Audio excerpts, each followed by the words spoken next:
बटेंगे तो कटेंगे.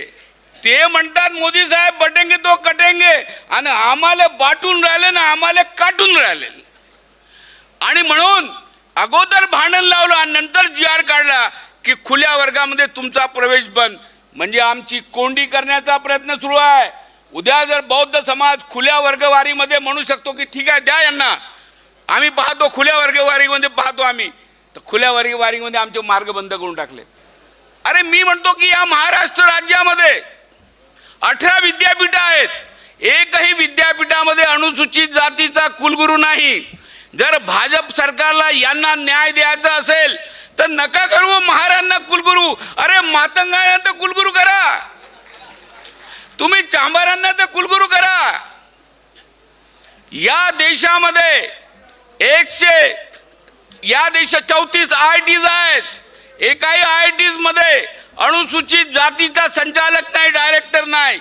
Government law college आहे 36, एकाही ठिकाणी प्रिन्सिपल अनुसूचित जातीचा नाही. नका करू महाराजचा तुम्ही प्रिन्सिपल आहेत ना क्वालिफाईड लोक, मातंगाचे प्रिन्सिपल करा, अरे मातंगाचे डायरेक्टर करा. जर तुम्हाला वाटत असेल की आम्हाला यांना न्याय द्यायचा असेल तर 150 पानाचा जी.आर. आहे. त्या जी.आर. मध्ये त्यांनी काय केलं की जे पदोन्नतीचे क्लास 1 क्लास 2 चे पद होते, आपण साहेब गोतावडे साहेब तो वाचून घ्या जी.आर. किती खतरनाक आहे तो. त्याच्यामध्ये जे काही पद होते क्लास 1 क्लास 2 चे, त्याच्यामध्ये सरळ सेवेची भरती बंद करून टाकली आणि ही भरती त्यांनी पदोन्नतीमध्ये ठेवली. आता तुम्ही टाका, अरे आतमध्ये माणसंच नाही आहेत तर मग पदोन्नती कोणत्या मातंगाला मिळेल, पदोन्नती कोणत्या मागांना मिळेल, कोणत्या महाराजांना मिळेल. आणि क्लास 1 क्लास 2 च्या जागा बॅन करून टाकलेल्या आहेत. आणि मग ह्या जागा जर बॅन केल्या, सरळ सेवेसाठी जागा ठेवल्या नाही आणि देऊन टाकलं उपवर्गीकरण, त्याचा फायदा काय. महिलांच्या हक्कासाठी आपल्या मंत्रिपदाचा राजीनामा देणारे डॉक्टर बाबासाहेब आंबेडकर अनुसूचित जातीच्या महिलांसाठी राजीनामा देत नाही, या देशातील समस्त महिलांसाठी राजीनामे देतात. हे तुम्ही लक्षात ठेवलं पाहिजे. आमचा इतिहास आहे. मंडल कमिशन ओबीसीला लागू करण्यासाठी ओबीसी लढले नाहीत, पण रस्त्यावर जर कोणी आले असतील तर या राज्यातले बौद्ध आणि महासमाजाचे लोक रस्त्यावर आले होते. लक्षात ठेवलं पाहिजे. आम्हाला याचा आनंद वाटतो की जेव्हा बार्टी सुरू झाली आणि मातंग समाजाने म्हटलं की बार्टीमध्ये आम्हाला न्याय मिळत नाही, मग शासनाने तुमच्यासाठी आरटी काढली. आता 59 पैकी 58 जातीसाठी बार्टी आणि एका जातीसाठी आरटी काढली. हे उपवर्गीकरणच होतं. माझं म्हणणं आहे की तरी सुद्धा जर तुम्हाला न्याय मिळत नसेल, अरे आरटी काय, त्यांनी 1000 महामंडळ काढले तरी आमचा त्याच्यासाठी पाठिंबा आहे. महात्मा फुले विकास महामंडळामध्ये अन्याय होत होता मातंग समाजावर, मांग समाजावर. त्यांनी काढलं अण्णाभाऊ साठे महामंडळ. आम्ही आंबेडकरवाद्यांनी त्याला पाठिंबा दिला. यस, तुम्ही काढा आणि त्यांचं आर्थिक भलं होत असेल तर ते तुम्ही केलं पाहिजे. आणि म्हणून आम्ही त्या पाठीमागे त्यामध्ये उभे राहिलेलो आहोत. आणि कोणतीही योजना, कोणत्याही बजेट प्रोव्हिजन्स जर मातंग समाजासाठी किंवा इतर मागासासाठी सरकार आणत असेल तर तुम्ही त्याचा फॉर्म्युला बनवा. आम्ही त्या मागणीच्या पाठीमागे सदैव राहू. तुमचं कल्याण झालं पाहिजे आणि तुमचा विकास झाला पाहिजे, यासाठी हा माणूस लढलेला आहे. की सध्या महाराष्ट्र शासनामध्ये 4.5% जे लोक आहेत ज्यांनी जागा ऑक्युपाईड केल्या आहेत बौद्ध समाजाने, आणि मातंग समाजांची लोकसंख्या 2% आहे. एक गृहीत धरा की 2% जागा त्यांच्या ऑक्युपाईड झाल्या असतील आणि मार समाजाच्या 4% जागा त्यांनी ऑलरेडी ऑक्युपाईड केल्या असेल तर उपवर्गीकरणानंतर जुनं रोस्टर रद्द होतं, नवीन रोस्टर लागतं. आणि नवीन रोस्टर जर आमचं लागलं आणि आम्ही ऑलरेडी 2% लोक जर ऑक्युपाईड असो तर रोस्टरमध्ये आमचा नंबर लागणार नाही आणि येणारी 10 वर्ष आम्हाला आरक्षण मिळणार नाही. हे तुम्ही आम्ही लक्षात ठेवलं पाहिजे. आणि म्हणून हे उपवर्गीकरण आहे, याचा सायंटिफिक अभ्यास करा. हे जर लागू झालं आणि ह्या पर्सेंटेजची अशा पद्धतीने विभागणी झाली, येत्या 10 वर्षामध्ये आमच्या माणसाला आरक्षण मिळणार नाही आहे आणि आपण आरक्षणाच्या पर्व्यूच्या बाहेर जाऊ, याचा तुम्ही शांतपणे बसून अभ्यास केला पाहिजे. हे तुम्ही लक्षात ठेवा. अरे उद्या आम्हाला जर काही मिळणारच नाही तर काय होईल? उद्या त्यांनी दिलंही तरी हरकत नाही, आमची लढाई थांबणार नाही आहे. तुम्ही आज कालही भाऊ होते, आजही भाऊ आहात आणि उद्याही भाऊ राहणार आहेत. शासनाचे षडयंत्र आपण समजून घ्यावं. तो पडवी असेल की मग ते रेमुला असेल, जेव्हा जेव्हा नॉन बौद्धेतर आणि महारेतर लोकांवर अन्याय झाला, हा बौद्ध समाज त्याच्या रक्षणासाठी पुढे आलेला आहे. आणि म्हणून जरी काही चुका बौद्ध समाजाने केल्या असतील तरी सुद्धा एक आंबेडकरवादी म्हणून मोठ्या समूहाचा वर्ग 99% वर्ग, तुम्ही ज्या टक्क्याची गोष्ट करता तो 1% वर्ग आहे हो, पण 99% माणूस जो आहे तो नेहमी मातंगाच्या बाजूनं, तो नेहमी चर्मकारांच्या बाजूनं, तो महिलांच्या बाजूनं, हॅव नॉट वर्गाच्या बाजूनं, वंचित वर्गाच्या बाजूनं आजपर्यंत राहिलेला आहे, ओबीसीच्या बाजूनं राहिलेला आहे. आणि म्हणून हा जो वर्ग वंचित वर्गाच्या बाजूनं राहतो, हा हॅव नॉट वर्गाच्या बाजूनं राहतो, हा भाजपला वोट देत नाही, हा संघाचा विरोध करतो. म्हणून याला कसं छाटायचं, कसं मारायचं, यासाठी जे शासनाचे षडयंत्र सुरू आहेत त्यापैकी उपवर्गीकरण हा एक त्याच्या षडयंत्राचा भाग आहे. तुम्ही लक्षात ठेवलं पाहिजे. उपवर्गीकरणामुळे जर महाराष्ट्रातील अनुसूचित जातीच्या एकजुटीला जर धक्का लागत असेल तर उपवर्गीकरण सोडून मातंग समाजासाठी, त्याच्या आरक्षणासाठी कोणताही त्याग करण्याची बौद्ध माणसाची तयारी आहे. आपण लक्षात ठेवलं पाहिजे. मित्रांनो, हे उपवर्गीकरणाची ही जी लढाई आहे ही भावनिक लढाई नाही आहे. ही लढाई जी आहे ती एका जातीची दुसऱ्या जातीच्या विरुद्ध लढाई नाही आहे. ही लढाई जी आहे एक संवैधानिक लढाई आहे आणि म्हणून ही लढाई विवेकानं आणि तर्कवादाने आपल्याला लढावी लागणार आहे. ज्या लोकांना उपवर्गीकरण पाहिजे आहे तेही आपले भाऊ आहेत. काल बाबासाहेब आंबेडकरांच्या सगळ्या समतेच्या लढाईमध्ये ते सगळे लोक आपल्या सोबत होते. डॉक्टर बाबासाहेब आंबेडकरांनी जेव्हा आपले खाजगी सचिव नियुक्त करण्याची वेळ आली तेव्हा त्यांनी कोणत्याही महार माणसाला आपलं खाजगी सचिव केलं नाही. खाजगी सचिव हा अत्यंत विश्वासातला माणूस असतो. रत्तू हे चांबार कम्युनिटीचे होते, ते बाबासाहेब आंबेडकरांचे खाजगी सचिव होते. पाना राजभोज यांना खाजगी सचिव केलं, ते चांबार समाजाचे होते. बाबासाहेबांसोबत त्यांचे खाजगी सचिव असतील किंवा त्यांचे महत्त्वाचे सहकारी, त्यांच्या लढाईमध्ये हे बाबासाहेबांसोबत होते. आपण लक्षात ठेवलं पाहिजे.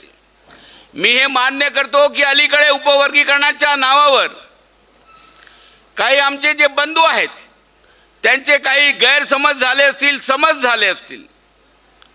आपण सगळ्या लोकांनी त्या लोकांची संवाद साधून ते गैरसमज दूर करण्याचा प्रयत्न केला पाहिजे. किंवा जर आपल्यामध्ये गैरसमज झाले असतील तर त्यांनी आपल्याशी संवाद करून ते गैरसमज दूर करण्याचा प्रयत्न केला पाहिजे. मी काही बेसिक मुद्दे या ठिकाणी मांडू इच्छितो. या ठिकाणी मातंग समाजाचे नेते उपस्थित आहेत. आपण हे लक्षात ठेवलं पाहिजे की एक मुद्दा मांडण्यात आला की हा जो मागास वर्ग जो आहे अनुसूचित जातीमध्ये त्याला उपवर्गीकरण सोडून बाकी बाबीसाठी तुम्ही मागं हटण्याची तुमची तयारी आहे का, असे या ठिकाणी मुद्दा मांडण्यात आला. उपवर्गीकरणामुळे जर महाराष्ट्रातील अनुसूचित जातीच्या एकजुटीला जर धक्का लागत असेल तर उपवर्गीकरण सोडून मातंग समाजासाठी, त्याच्या आरक्षणासाठी कोणताही त्याग करण्याची बौद्ध माणसाची तयारी आहे. आपण लक्षात ठेवलं पाहिजे. यस, आणि मी हे या ठिकाणी सांगू इच्छितो की महाराष्ट्रामध्ये आजही 35% अनुसूचित जातीचा अनुशेष आहे. याचा अर्थ असा आहे की कोणत्याही जातीच्या वाट्याला त्याच्या लोकसंख्येच्या प्रमाणामध्ये प्रतिनिधित्व मिळालं नाही, म्हणून तो 35% अनुशेष शिल्लक आहे. आमचा वाटा जर 8%चा होता, 8%च्या वर जर आम्हाला प्रतिनिधित्व मिळालं असेल तर तुम्ही हा आरोप करू शकता की तुम्ही कोणाच्या तरी वाट्याचं घेतलेलं आहे. परंतु जी आकडेवारी अशी म्हणते की या 13% मध्ये 4.5%च्या पलीकडे महार आणि बौद्धांना आरक्षणामध्ये वाटा मिळाला नाही. आमचा वाटा अद्यापही 4% शिल्लक आहे. मग जर आमचा वाटा 4% शिल्लक आहे, मग तुम्ही कुणाचं आम्ही खाल्लेलं आहे अशा पद्धतीचा आरोप हा चुकीचा नाही, आकडेवारीने सुद्धा आम्ही या ठिकाणी सिद्ध करू शकतो. दुसरा महत्वाचा मुद्दा आहे की जे भाजप सरकार सोबत जे मातंग समाजाचे काही कार्यकर्ते काम करतात त्यांनी पेरलेले आहेत. अरे मी म्हणतो की या महाराष्ट्र राज्यामध्ये 18 विद्यापीठं आहेत, एकही विद्यापीठामध्ये अनुसूचित जातीचा कुलगुरू नाही. जर भाजप सरकारला यांना न्याय द्यायचा असेल तर नका करू महारांना कुलगुरू. अरे मातंगांना तर कुलगुरू करा, तुम्ही चांभारांना तर कुलगुरू करा. या देशामध्ये 34 IITs आहेत. एकाही IITs मध्ये अनुसूचित जातीचा संचालक नाही, डायरेक्टर नाही. गव्हर्नमेंट लॉ कॉलेज आहे 36, एकाही ठिकाणी प्रिन्सिपॉल अनुसूचित जातीचा नाही. नका करू महाराजचा तुम्ही प्रिन्सिपॉल आहेत ना क्वालिफाईड लोक, मातंगाचे प्रिन्सिपॉल करा, अरे मातंगाचे डायरेक्टर करा. जर तुम्हाला वाटत असेल की आम्हाला यांना न्याय द्यायचा असेल तर तुम्ही कुठेही मोक्याच्या जागेवर धोरण प्रक्रियेमध्ये या मातंग समाजाला, मांग समाजाला सहभागी करत नाही, त्याला मोक्याच्या जागा देत नाही, आणि मात्र इकडे खाली आरक्षणामध्ये त्यांच्यामध्ये भांडणं लावण्याचा काम या ठिकाणी केलेलं आहे. हे लक्षात ठेवलं पाहिजे की तेलंगणामध्ये उपवर्गीकरण झालं, कर्नाटकामध्ये उपवर्गीकरण झालं, परंतु तेलंगणामध्ये जे उपवर्गीकरण त्या लोकांनी मागितलं तो जो मादिका समाज आहे, जिथे आपण महाराष्ट्रामध्ये त्यांना मातंग समाज म्हणतो, त्याची लोकसंख्या तेलंगणामध्ये 17 पैकी 10.3% आहे. लक्षात ठेवा, तिथली मादिका समाजाची लोकसंख्या 17 मध्ये 10% आहे, आणि म्हणून तिथे त्यांना वेगळं आरक्षण पाहिजे. ही मागणी वैधानिक ठरू शकते कारण त्यांची लोकसंख्या तेवढी आहे. कर्नाटकमध्ये 17.15% आरक्षण आहे SCला, तिथे मादिका समाजाची संख्या 9.1% आहे. तेव्हा मोठ्या प्रमाणामध्ये हा 50% वर्ग आहे. तिथे उपवर्गीकरणाची मागणी हे आम्ही मान्य करू शकतो की एवढ्या मोठ्या प्रमाणामध्ये 50% हा वर्ग आहे, याला आरक्षित जागेमध्ये काही न्याय मिळाला नाही. पंजाबमध्ये उपवर्गीकरण झालं, त्या वाल्मिकी आणि मजहबी समाजाला दिलं कारण त्यांची संख्या एकूण 25% आरक्षणामध्ये 12.5% आहे. या लोकांची उपवर्गीकरण मागणाऱ्यांची संख्या बघा तुम्ही 50%च्या वर आहे.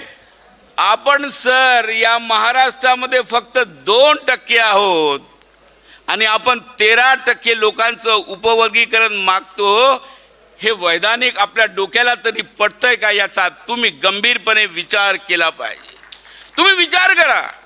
बाकी ठिकाणी जे आहे ठीक आहे, पण 2% ज्यांची लोकसंख्या असेल त्यांनी 13% लोकसंख्या असलेल्या लोकांचं या ठिकाणी उपवर्गीकरण मागायचं का? आपण याचा आणि हे 2% लोकांची आर्थिक, सामाजिक, शैक्षणिक प्रगतीसाठी दुसरे मार्ग काही शासन खुले करू शकते काय? त्याचा सगळ्यांनी मिळून विचार करण्याची गरज आहे, कारण त्यांची संख्या ही फार कमी आहे, मोठ्या प्रमाणामध्ये नाही आहे की एकदम उपवर्गीकरण करण्याची आवश्यकता आहे. याचा गंभीरपणे आपण विचार करावा आणि आपण कोणतेही प्रयत्न कराल त्यासाठी आम्ही तुमच्या पाठीमागे खंबीरपणे उभे राहू, हे आपण या ठिकाणी लक्षात ठेवलं पाहिजे. दुसरा मी या ठिकाणी मुद्दा मांडू इच्छितो की जर हे उपवर्गीकरण झालं, मी नागपूर विद्यापीठामध्ये सर कुलसचिव होतो, रोस्टर कसं बनवतात हे मला माहीत आहे. उद्या जर 2% जागा तुम्हाला मिळाल्यात, आज जर 13% जागा आहेत, एखाद्या कॅडरमध्ये जर 2 जागा 3 जागा 4 जागा 5 जागा असल्या तर किमान आपल्या वाट्याला 13% मध्ये 1 जागा येते. एखाद्या वेळेस 2 जागा येतील. परंतु उद्या जर आम्हाला 2% मिळाले तर जे मोठे पद आहे ज्याच्यामध्ये फक्त 2 जागा आणि 3 जागा आणि 4 जागा आहेत, त्या जागेमध्ये आपल्याला एकही जागा मिळणार नाही, हे आपण लक्षात ठेवा. VJNTच्या आरक्षणामध्ये नेमकं तेच झालं. आणि जेव्हा त्याचं रोस्टर तयार होतं, त्या रोस्टरमध्ये आपण 13% असल्यामुळे शेड्यूल ट्राईबच्याही वर आपण आहोत, आपण VJNTच्याही वर आहोत. म्हणून रोस्टरमध्ये आपल्याला 13%च्या हिशोबानं आपला पॉईंट पहिले वर येतो. पण 13%चं बायफर्केशन झालं रे झालं की आपला पॉईंट आपण सगळ्यात खाली जातो. आता VJNT सगळ्यात खाली आहे, त्याच्याही खाली आपण जाऊ, हे तुम्ही लक्षात ठेवलं पाहिजे. आणि मग तुम्ही जर रोस्टर भराल तर जागा वरचे लोक, रोस्टरच्या वरचे लोक जर घेऊन घेतील, तुमचा नंबर खाली येणारच नाही. अरे आपल्या विहिरीला पाणीच नाही राजे हो, तर पाणी काय पिणार हा प्रश्न येणार आहे रोस्टर प्रणालीमध्ये. तुम्ही या पाठीमागचं जे वैधानिक कारण आहे तुम्ही लक्षात ठेवलं पाहिजे. दुसरा एक मुद्दा मी तुम्हाला सांगतो माझ्या मित्रांनो, माझ्या भावांनो, की सध्या महाराष्ट्र शासनामध्ये 4.5% जे लोक आहेत ज्यांनी जागा ऑक्युपाईड केल्या आहेत बौद्ध समाजाने, आणि मातंग समाजांची लोकसंख्या 2% आहे. एक गृहीत धरा की 2% जागा त्यांच्या ऑक्युपाईड झाल्या असतील आणि मार समाजाच्या 4% जागा त्यांनी ऑलरेडी ऑक्युपाईड केल्या असेल, तर उपवर्गीकरणानंतर जुनं रोस्टर रद्द होतं, नवीन रोस्टर लागतं. आणि नवीन रोस्टर जर आमचं लागलं आणि आम्ही ऑलरेडी 2% लोक जर ऑक्युपाईड असो तर रोस्टरमध्ये आमचा नंबर लागणार नाही आणि येणारी 10 वर्ष आम्हाला आरक्षण मिळणार नाही, हे तुम्ही आम्ही लक्षात ठेवलं पाहिजे. आणि मग आम्हाला जर 4 किंवा 5% आरक्षण मिळालं आणि आता जर उपवर्गीकरणामध्ये आम्हाला तुम्ही 5% दिलं आणि 5% जर आम्ही ऑक्युपाईड असू, येणाऱ्या 10 वर्षामध्ये आम्हाला आरक्षण मिळणार नाही, कारण त्या जागा खाली होतील, नंतर मग त्या आम्हाला जागा मिळतील, हे तुम्ही लक्षात ठेवा. आणि म्हणून हे उपवर्गीकरण आहे, याचा सायंटिफिक अभ्यास करा.